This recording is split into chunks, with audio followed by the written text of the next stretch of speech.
최근에 여러모로 시끄러운 사건이 있었죠. 아무래도 자동차판에선 김호중 씨의 음주운전 사건에 집중할 수밖에 없는 것 같은데 우연의 일치인지 정부에서 조금 시원한 결단이 나와버렸습니다. 음주운전 재범자와 관련된 건데 보통 이런 내용이 나오면 기존에는 어땠나요? 처벌 기준이 쓸데없이 엄격하거나 처벌 수위 자체가 너무 낮아서 실효성이 없다는 평가가 많았잖아요. 그런데 이번에는 조금 달라 보입니다. 처벌 기준이 엄격하지도 그렇다고 처벌 수위가 낮은 것도 아닙니다. 앞으로 음주운전에 단속되면 상당히 골치 아파질 사람들이 많아 보입니다. 오늘은 음주운전이 최근에 얼마나 심각하고 이에 따라 정부에선 어떤 발표가 나왔는지 이런 이야기들을 해보려 합니다.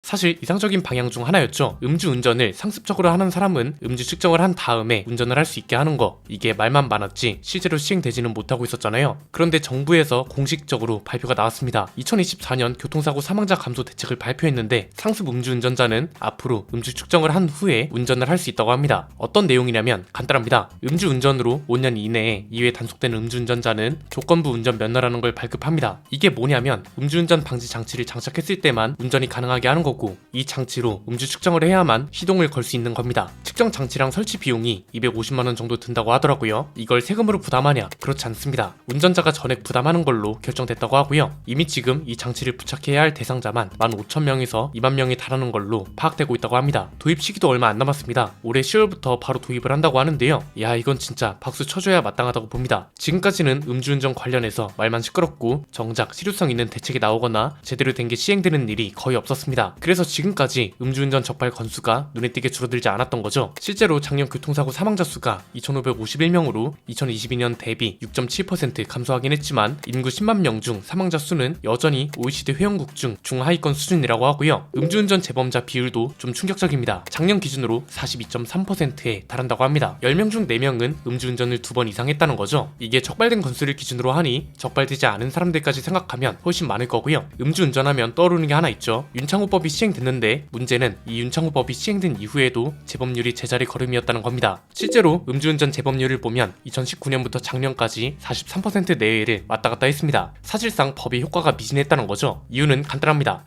처벌만이 능사가 아닌 게 증명이 됐다, 처벌 만능주의를 보여준 사례다, 이런 평가도 있긴 합니다. 그런데 저는 오히려 반대로 봅니다. 처벌 수위가 어떻게 변했나요? 기존에는 1년 이상의 유기징역이었던 게 무기 또는 3년 이상의 징역으로 강화됐죠. 사실상 1년이던 최소치가 3년으로 바뀐 것 뿐입니다. 재범 처벌 수위도 조금 강화되긴 했습니다. 음주운전 3회 이상인 경우 징역 1년 이상 3년 이하 또는 벌금 500만원에서 1000만원이었던 게 음주운전 2회 이상인 경우 징역 2년 이상 5년 이하, 벌금 1000만원 이상 2000만원 이하로 개정됐거든요. 그냥 보기에도 어떠신가요? 야, 겨우 이걸로 음주운전자가 줄어들길 바랬어? 이런 생각이 들지 않나요? 그래서 윤창호법 이후로 형량이 대폭 강화됐는데 그럼에도 효과가 없는 건 처벌 만능주의의 문제점을 보여주는 거다, 이렇게 해석하는 건 너무 확대 해석이라고 보고요. 애초에 음주운전으로 인한 인명사고가 발생해도 특가법이 아닌 도로교통법상 음주운전 금지 규정 위반, 교통사고 처리 특례법상 과실치사상 조항이 적용되는 경우가 많았기 때문에 윤창호법은 유명무실한 법이 되어버리고 만 겁니다. 아예 처음부터 음주운전은 무조건 윤창호법이 적용됩니다, 이렇게 됐다거나 했어야 했는데 어떤 건 적용되고 어떤 건 적용이 안 되고 이러니 사실상 없는 거나 마찬가지였던 거죠. 이번에라도 이런 게 도입된다는 게 다행이라고 생각합니다. 음주운전자들이 너무 판치는 대한민국이잖아요. 최근에 문제가 됐던 연예인뿐만 아니라 정치판, 심지어 유튜브판에도 알려지지 않은 음주운전자들이 많습니다. 그런 일이 있는 것부터가 문제지만 과거에 그런 일이 있었음에도 사과 한마디 없이 뻔뻔하게 나오는 사람들도 많다는 거죠. 법은 그러라고 있는 겁니다. 기본적으로 최소한의 도리를 지키라고 최소한의 지켜야 할 것들을 법으로 정해두고 그게 안 될 경우 사회적 문제가 생기는 걸 방지하거나 문제가 한번 발생하면 너무 큰 사건으로 번지는 걸 막기 위해 있는 거잖아요. 옛날 생각을 하면 안 됩니다. 옛날처럼 국민들이 실효성이 있고 없고를 따지지 않지 않고요. 굳이 이걸 따지지 않아도 너무 많은 전문가와 평론가 같은 사람들이 실효성이 있다 없다를 평가해 줍니다. 지금이라도 이런 조치가 나온 게 정말 다행이라고 보고 이번에 나온 발표가 부디 실효성 있는 정책으로 남았으면 합니다. 오늘 내용은 여기까지입니다. 내용이 유익하셨다면 구독과 좋아요, 알림 설정 부탁드립니다. 지금까지 저는 안PD였습니다. 감사합니다.